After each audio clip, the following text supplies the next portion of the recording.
Happy to be here in Oslo. My first time here, actually. And I just told him that in Israel, Oslo is not a city, it's an agreement. Everyone refers to it as a milestone in our history. Finally I see the actual place. It's very nice.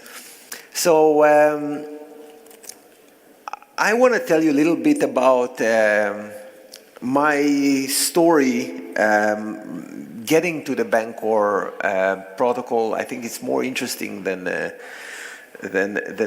recent events because it's a long story that started essentially in 2011, May 2011, when I was watching an episode of some podcast that talked about Bitcoin.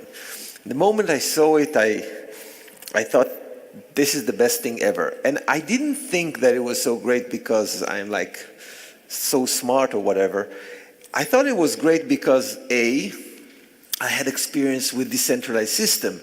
So back, my previous company was MetaCafe. So there we actually used a decentralized protocol to move files between computers. So I understood the idea of decentralized protocols. The whole Netflix file sharing, Kazaa, if you remember those days, eDonkey, a lot of solutions. And right before that, I actually studied about how money is made on alternative media on the internet, like how the Federal Reserve works and the Bank of England, what's the history of money, which is a fascinating, fascinating subject to study. But it shows you how much problematic is the economic system of the world today.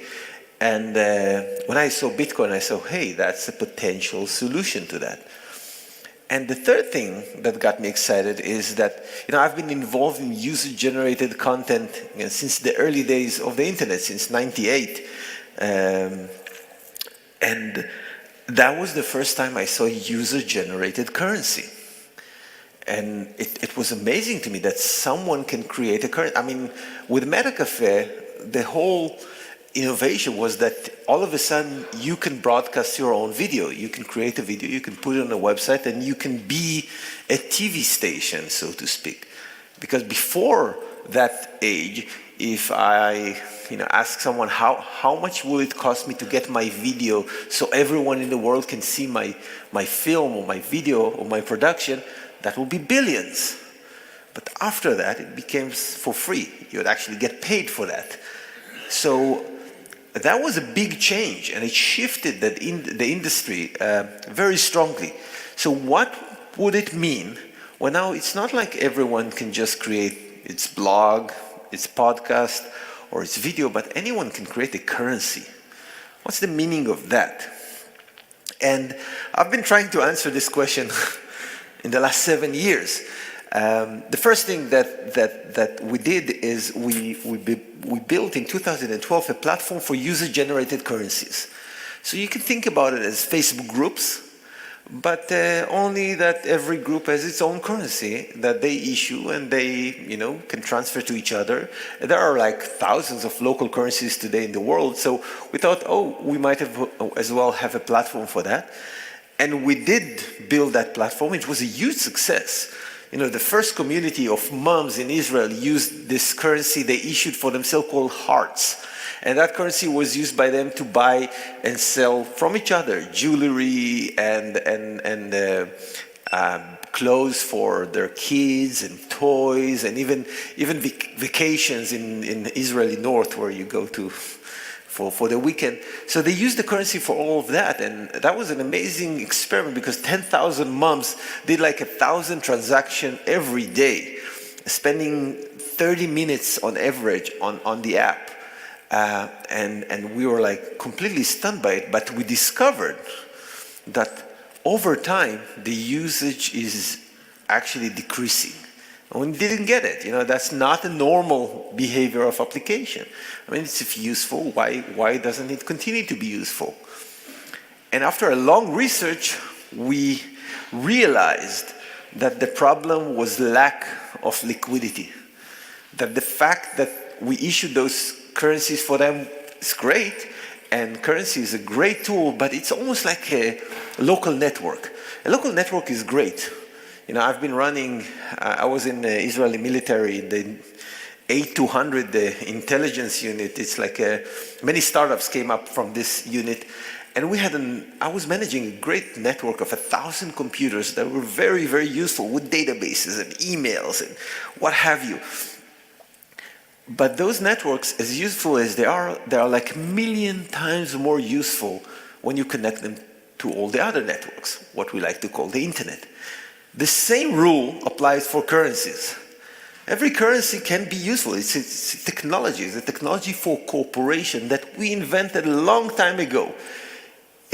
It allows us to cooperate on a large scale. It allows me to be here and speak about blockchain while someone else is growing tomatoes or building my house, and all this collaboration happens through this technology we call currency, money.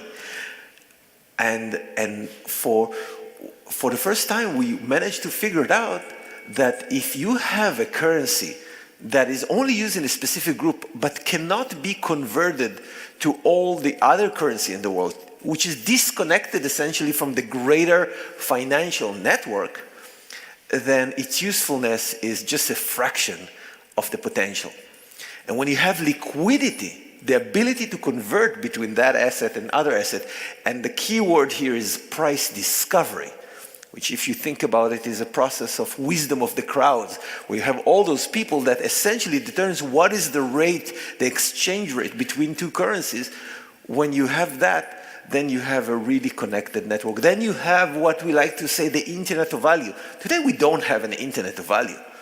We have a bunch of local networks, and they're connected to each other through manual labor of market makers in exchanges. That's how you convert. It's like saying that we have all those networks and people with the USB key running between them, and that's internet. That's not an internet. The internet is where you can convert any currency to any currency on the network. And this is what led us to build Bancor and build essentially a different approach to liquidity, which is not based on market makers and exchanges, but based on what we like to call liquidity pools, essentially smart contracts that holds balance of two tokens, token A and token B. And the smart contract will allow you to convert between A and B to A. And the smart contract is very naive. It thinks that whatever it has in A equals to whatever it has in B. So what happens, if you convert A to B, then you add to the A, the smart contract will have more of token A and less of token B, and that will cause token B to become more expensive, because now there's more in A, less of B, and the smart contracts always think that what's here equals what's here. So as you buy one side of the smart contract, you make it more expensive. You make it a bad deal to buy it. But there's no such thing as a bad deal in currency conversion, because if it's a bad deal to buy this token, then it's a great deal to sell it. So this provides the counterbalance from arbitrages. And today there are 70 different tokens that are being traded in this way on the Bancor liquidity network, and it seems to work well for people.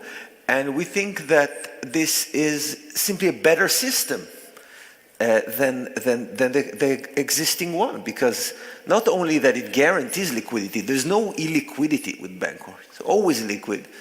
It's also save you the money that market makers are making, because they're not coming to the market for charity. They want to make money. They want to earn money. And market makers do make a lot of money on the markets. Actually, the biggest corporations in the world are market makers. But with this system, they're just not required, because the liquidity is provided by smart contracts who do not need to get paid. And the third thing is that, the third advantage is that it prevents fakery, fake volume, pump and dump. You cannot do that with a currency which is using Bancor protocol, because the risk of pumping a token is so high, because you need to pump money into that contract. And anyone that figure out that's what you're doing can take all that money as gains and be happy. While in exchanges, you actually you deal with, you hear say that there was a trade by two people that you don't know who they are, you don't know if they're legitimate or not, and the price is the price of the last trade. With the Bancor system, thanks to those smart contracts, the price that you see is the price of the next trade that you'll see. And we didn't come from the space. We're not economics. I'm actually really bad at math, if you want to really to know. But the reason we came up with it is because the necessity. We have deployed local currencies. We saw that there is a problem with the liquidity, and we've been thinking for years and experimenting for years with different solutions for liquidity. I'm not going to tell you the whole story. It's really, there were many iterations along the way. But it came from the necessity of trying to solve a real problem that we ran into. And as we publish it, the solution that, I could just explain it pretty simply here, it's almost too simple for people to get. We got a lot of criticism for people that said it is a flawed concept, it's not going to work, it doesn't make sense. And I think there's a lot of misinformation running in this space. We had to deal with that, we had to deal with the criticism. I spent way too many hours replying to those kind of things, but it's okay, it makes you stronger. But I think, trying to figure out why, a concept that is basically an advancement for the space, what was the reason that it was criticized so much? And I think there are several things. The first thing is that we are, in this age, a lot of the project raise money for something which is not a for-profit company. Now that doesn't even, doesn't sit well with a lot of people, because as an entrepreneur for 20 years, I've been told all the time that if you want to create something, you want to make something work, you need to raise money for a for-profit company. That's how you move things ahead. That's how you build projects. And all of a sudden, there's a new option. There's a new way. You're raising money for a non-profit. Ethereum is a non-profit foundation. What's the deal? And actually, it makes a lot of sense. And the Ethereum guys, they were like really spearheading that. And I learned a lot from studying how they did their fundraising. But essentially what they did is that they did a fundraising for what I like to call an online economy. An online economy is not a for-profit company. It has a different goal. For example, economies should not make money. Economies should grow. We know that. But this is not an economy like a country's economy. It's like the difference between a community and an online community. Those are very, very different things. They have some common characteristic, but real communities, people, living in the same place. Online community could be about windsurfing. It's about a specific topic, about a specific goal. Online economies are similar in that way. That an online economy, for example, the first online economy was Bitcoin. It was the most basic online economy. It was just a currency, and it was permissionless. So it was a hit with everything that is non-permitted, and it's actually disrupted the black market. That was the first market that was actually disrupted by blockchain technology. And that was the first example.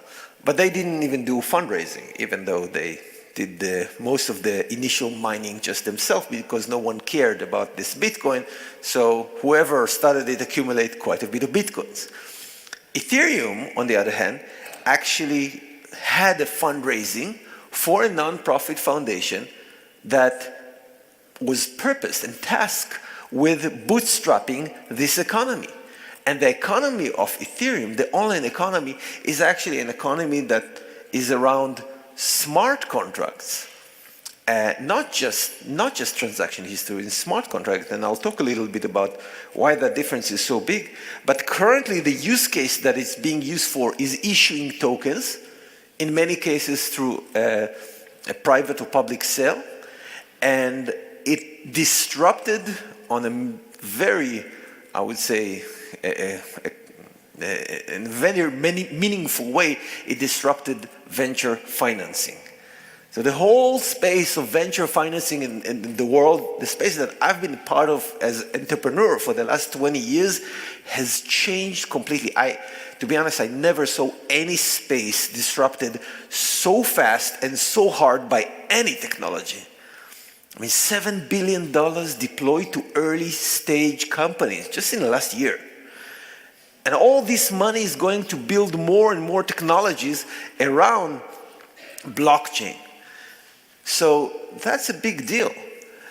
And it's not only New York, Silicon Valley, New York, Tel Aviv, maybe a few little places in the world. It's not like that anymore. Because it's not like the VCs are the only source of money to fund new projects. Now you have the entire world. So you see ventures all over. For the first time in history, I never saw so many companies in so many remote places. Because you don't need to be, Sand Hill Road, bicycle ride from Sand Hill Road in order to raise money. That's a big, big change, and it's a change for the better. It's actually like, in the same way that the internet has changed communication and changed press and changed media, in the same way we see that Ethereum is changing venture financing just by opening up. And it's not even a fair competition. You cannot expect a system that was built for hundreds of years using papers and lawyers and governments and shares and registration to compete with a state-of-the-art distributed ledger technology, which is fraction of a fraction of the overhead. It's not a fair competition. Just like TV and newspapers and radio can never compete with the internet, it's not a fair fight. So it's clearly who's going to win here. So that's the second online economies, but it's not the last. We're going to see many, many more. And every online economy is defined, like every real economy in the world, is defined by its currency. The currency is what makes it an economy. It's the reason that if I have an Ethereum project and you have an Ethereum project, we're going to think, how are we going to work together? Because if we're going to cooperate, we have a synergy between us. We're going to make the economy grow, and the economy is like a company that we are all shareholders in, if you will. And if the economy grows, we all benefit from that, even though we are in the different companies. So I like to look at it as like a new level of hierarchy. So if you had individuals, and then at one point in history, we started to work in a mode of cooperation, which is a group of individuals that have shares and work toward some goal. Now you have a group of companies, group of for-profit companies making a new online economy. So it's a new hierarchical level above that, and I think it fixes a lot of the problems that we see today. And when we see Mark Zuckerberg at the Congress, or we see people going into YouTube and start shooting, we understand there is a problem with the current structures. And I think that the blockchain technology is going to solve that, but I think it's very confusing to a lot of people. So what I want to do, I want to try to explain it in a very simple way. Now, that's something I've been thinking about a lot, but it's the first time I'm giving this talk.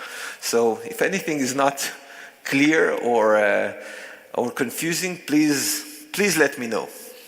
Stop me and ask questions. So it started, let's go to the beginning. We started as sentient beings. At some point, we started to talk somehow. No one knows how. So not just processing information, we started to be able to transfer information to each other using language. And then we developed writing, which was a very big milestone in the evolution of humanity, which allowed us to store and share information. Not just communicate it, but store it. That's a big deal. Think about it. Without writing, none of this could happen in the world. And then we invented computing. And the same thing, the same three phases happens with computing. The first thing was that the computer was used to process information, cracking the Enigma code and stuff like that, doing a lot of information processing. The next phase is enabling computers to communicate with each other, networks. That was the second phase of computing. And the third phase of computing, which requires the computer and requires a network, is the storing and sharing of information. Not just communicating it, but storing it in a consistent way. And that is the database. And of course, those technologies started to be on production in the middle of the last century. And a lot have been happening since. But in the 80s, we entered, I would say, the third cycle. And the third cycle was the first step, was the decentralizing of computing. So it's not about the technology of computing, but about the decentralization of it. Now, what is decentralization? If you think about decentralization, we say that a lot. It's another word for an agreement. That is a decentralized network. It's an agreement between a lot of parties of what is a Bitcoin. And by the way, this agreement can be broken. We call that a fork. Now there is no agreement about what is Bitcoin, so we have Bitcoin and Bitcoin Cash. Or we don't have an agreement about what is Ethereum, so we have Ethereum and Ethereum Cash, and every person can join whatever agreements, whatever standard, whatever protocol he wants to join, he wants to be part of, he wants to participate in. So on the first phase, it was computers that got decentralized because we had a standard. We called it IBM compatible. Now anyone can create a computer. We had an agreement of what is a computer, what are the ports, the serial port, the parallel port. It evolved, of course, to USB, but it was an agreement that anyone can manufacture it. Then we facilitated, and that was an amazing revolution. This is when I started to program. I was 7 years old, had my computer, changed my life. And then another agreement changed my life. An agreement not of what is a computer, but an agreement of what is a network. How should a network operate? So we had a lot of networks before the internet, but the internet was the first network which was a decentralized network because, again, it was nothing but a list of standard. Nothing but an agreement between people about how networks should work, how computers should communicate, with many different protocols and many different ways and many different upgrades, but agreement nevertheless. And we know what that did to us as a culture, as humanity. I just heard it yesterday on a podcast that, and it never occurred to me, that the biggest influencer on human culture in the last 20 years is Silicon Valley. It's not Hollywood. It changes everyone's life, and all your kids' life, and all, the YouTube, the Facebook, the smartphone, the iPhones. It changed everything in our daily life. That's a huge impact on human society and human civilization, if you think about it. So that was the agreement about the network. But what about the database? We still used a centralized database. And when you don't have something decentralized, when it's centralized, just like when computer was centralized, when it was IBM, just like the network was centralized when you had CompuServe and Prodigy and even AOL in the early days, you form monopolies. That's what happens. And today, and monopoly, by the way, is the worst thing that ever happened to humanity because it's lack of choice. And, it is the inability to express our free choice, freedom of choice, our free will. And when we don't have a standard, so we form monopolies. And today we see the problems of the monopolies of databases. Because there was no standard of how to build a decentralized database. So you have Facebook, and you have YouTube, and you have Google, and you have Amazon, and all these guys, even the state. When I was a kid, all my communication services I got from the state. My phone, my mail, my TV, my radio was all coming from the state. My kids today, they use nothing for communicate, no communication method from the state. Nothing at all. The reason they don't need it is because they have the internet. The internet has separated communication from the state, just like the separation of religion from the state. It's separated communication and state. But we still need the government today for shared database, for land registry, for banks. Who owns it? That's the most important database of all. Any of you saw Fight Club, I guess? What is the database they end up destroying? It's the ledger. Who has how much? You know, they redo that with Mr. Robot, the TV series. So that is the core database, the most important. If you delete that database, you can reset society, you reset culture. And obviously that's a very important database. And that database is managed and regulated by entities licensed from the state, from the government. So we have that. Crime records, health records, I can go forever. But we need a central entity for that, just like we need one company to do our social network and one company to do the indexing of information, we call it Google, and one company to index all the videos in the world, we call it YouTube. But when you have a technology for decentralized database, that means that all of that gonna change. And it's going to change radically. So we think that the internet had a lot of impact on our life. When you just wait. This is much, much bigger. And it's just starting. And people don't even realize it. They don't realize that decentralized database is what allows people to manage common repository information themselves. And if they're not happy with the way that it managed, and that is, I think, the definition of decentralized, is forkability, is the ability to fork. If I'm not happy with how PCs are designed, I can evolve it. And maybe people, I can invent USB. And maybe other people will, you know what, I think it's a good idea, this USB, we're going to adopt it. If I'm not happy with how the internet protocol operates, I can invent new protocol. And guess what? People can join in on that bandwagon. If I'm not happy with how an online database is managed, like I don't think that, if it's not true about me, but some people didn't think that you should take money back from the hacker that managed to steal from the DAO in the Ethereum days. So they didn't think that you should take this money back. And some people thought that you should change the database and take that Ether back to its rightful owners. So there was a separation. There was a fork.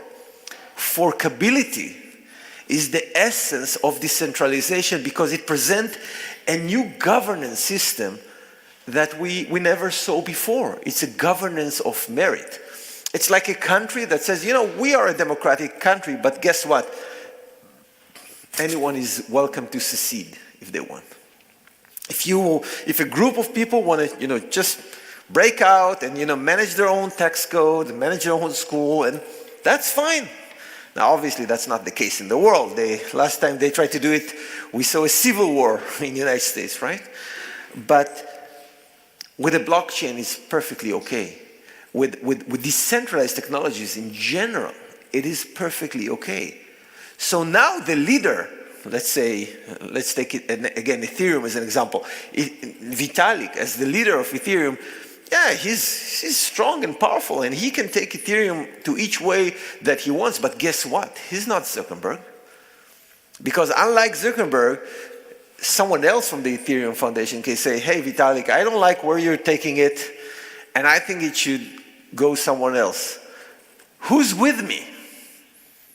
And just take a copy of the database and give people choice.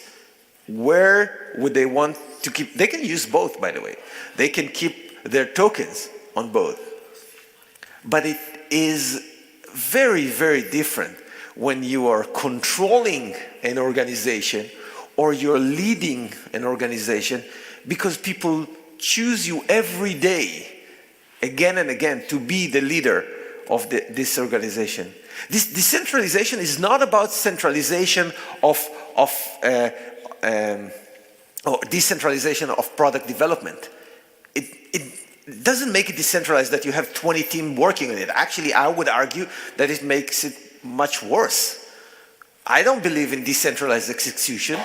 I believe in leadership when it comes to execution.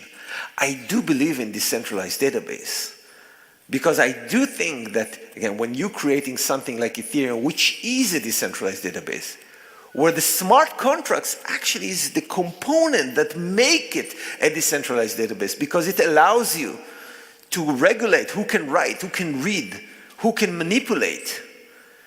Because of that, because of this technology, the level of control that we kind of used to in the world is going away, is fading away.